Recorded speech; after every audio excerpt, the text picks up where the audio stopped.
چائے کس عمر کے افراد کے لیے بہتر ہے اور کن افراد کو چائے استعمال نہیں کرنی چاہیے، اور خاص کر بچوں کو تو چائے بالکل نہیں پینی چاہیے۔ نوجوانوں کو اعتدال کے ساتھ اور زیادہ عمر کے افراد کے لیے بھی نارمل مقدار میں ہی چائے بہتر ہے، کیونکہ چائے کے فوائد کے ساتھ ساتھ کچھ نقصانات بھی ہیں، کیونکہ چائے کے اندر کیفین کی تعداد بہت زیادہ ہوتی ہے۔ اس کی مقدار زیادہ ہونے کی وجہ سے جو نقصانات ہیں ان میں بے چینی پیدا ہونا، دل کی دھڑکن میں تیزی آنا سبب بنتی ہے، اور بچوں میں اسی وجہ سے چائے کا استعمال زیادہ جو ہے آئرن کی کمی لاتا ہے۔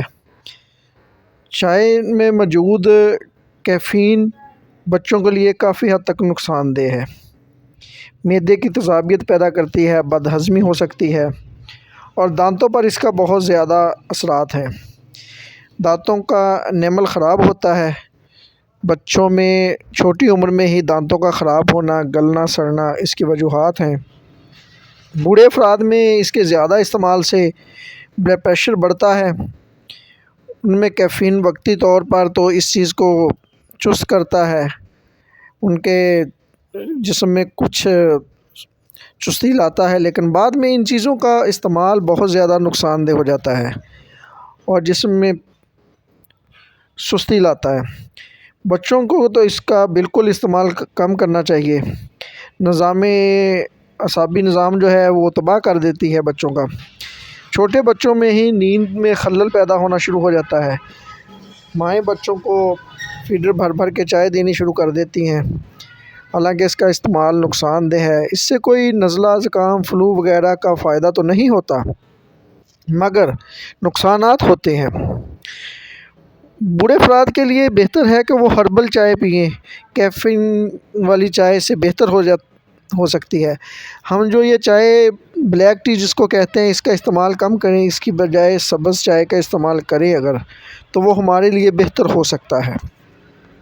اور نوجوانوں کو بھی دن میں ایک آدھی بار چائے پینی چاہیے، اس سے زیادہ استعمال تو ان کے لیے بھی نقصان دہ ہے۔ تو ہم بات کر رہے ہیں کہ بوڑھوں کے لیے ہربل چائے بہترین ہوتی ہے، اس میں ادرک کا کہوہ اور سبز پتی جو ہوتی ہے چائے کی، سبز کہوہ، لیمن کہوہ، اس کا استعمال اس سے بلیک ٹی کی نسبت زیادہ بہتر ہوتا ہے۔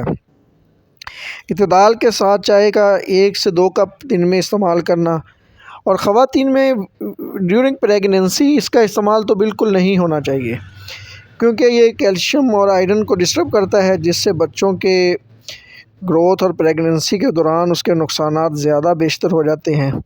بے چینی اور جسم میں بدہضمی اور ہوا کا پیدا ہونا یہ معمول بن جاتا ہے، جس کی وجہ سے پریگننسی کے دوران عورتوں کی طبیعت زیادہ بگڑتی ہے، معدے میں تیزابیت زیادہ بڑھتی ہے۔ تو نارملی مقدار میں اگر کبھی کبھار پی جائے تو اس کے نقصانات کم ہیں، عادتاً اس کو استعمال نہیں کرنا چاہیے۔ تو جہاں چیزوں کے کچھ فوائد ہوتے ہیں وہاں ان کے نقصانات بھی ہوتے ہیں۔ ہم بظاہر صرف وقتی فائدہ تو دیکھتے ہیں، لیکن جسم میں پیدا ہونے والی تبدیلیاں اور ان کے نقصانات کو نظر انداز کر دیتے ہیں۔ تو ہم کو چاہیے کہ جہاں ہم اپنے فوائد اور جسم میں اس کے فوائد کو ڈھونڈتے ہیں وہاں ان کے نقصانات کا بھی علم ہمیں ہونا چاہیے۔ ہماری یہ ویڈیو خاص اسی موضوع کو سمجھتے ہوئے بنائی گئی ہے۔